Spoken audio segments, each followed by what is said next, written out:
Bonjour et merci de participer à cette discussion cruciale sur l'environnement. Et comme vous le savez, les problèmes environnementaux se sont intensifiés au fil des ans à cause de la pollution de l'air et de l'eau. Nous faisons face à des crises sanitaires et climatiques sans précédent. Et parce que les efforts actuels ne sont pas à l'auteur, il est nécessaire de discuter des solutions plus ambitieuses et innovantes. Bonjour, oui, tout à fait. À cause des émissions de gaz à effet de serre, nous observons déjà des phénomènes tels que l'augmentation des températures globales, des inondations plus fréquentes et des événements météorologiques extrêmes, puisque les énergies fossiles comme le charbon et le pétrole sont la principale source de pollution. Il est impératif de réduire considérablement leur utilisation.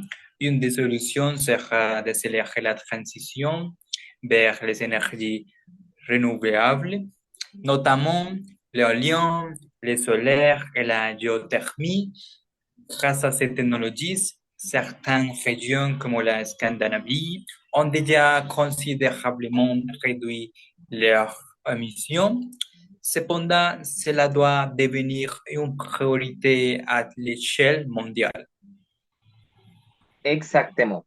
Grâce à des subventions plus attractives et à des politiques incitatives, nous pourrions encourager beaucoup plus d'entreprises et de particuliers à adopter ces énergies propres. Et cependant, à cause de la pression des industries polluantes, il est difficile de faire passer de telles réformes à l'échelle nationale.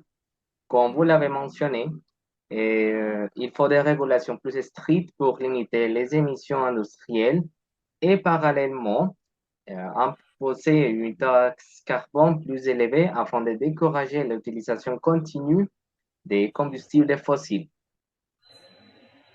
Oui, et parce que l'eau devient un ressource de plus en plus rare, il est urgent de revoir nos politiques de gestion de l'eau, puisque les sécheresses sont de plus en plus fréquentes et graves, notamment en Afrique et dans certaines parties de l'Asie.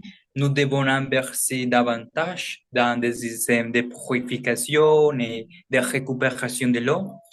Certains pays comme l'Israël utilisent déjà des technologies de dessalement très efficaces, mais il faut rendre ces solutions accessibles à plus grande échelle pour les régions les plus vulnérables.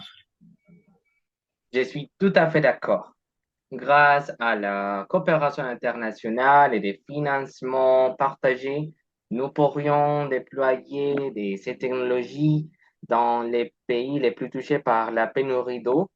Et de plus, il serait nécessaire de lancer des campagnes de sensibilisation et à grande échelle pour éduquer la population sur la gestion durable de l'eau et de l'énergie parce que la sensibilisation est un élément clé. Il est indispensable de rendre ces informations accessibles à tous, notamment via les réseaux sociaux et les médias traditionnels. Et justement, puisque les changements commencent par l'éducation, il sera aussi crucial d'intégrer ces questions environnementales dans les programmes scolaires, dans les plus jeunes âges. Si les enfants et les jeunes adultes comprennent l'impact de leur action sur l'environnement, nous pourrons voir un vrai changement intergénérationnel. En outre, grâce à la recherche continue et la collaboration entre les scientifiques et les décideurs politiques, nous pourrons innover encore plus à trouver des solutions viables à long terme. Je suis totalement d'accord parce que la situation est critique. Nous devons agir rapidement et en collaboration étroite. Les soutiens des citoyens, des entreprises, des perspectives et nous avons beaucoup de travail devant nous.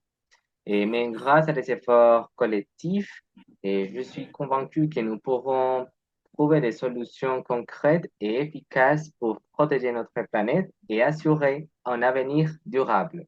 Merci pour votre participation. Merci Au beaucoup. revoir. Au revoir.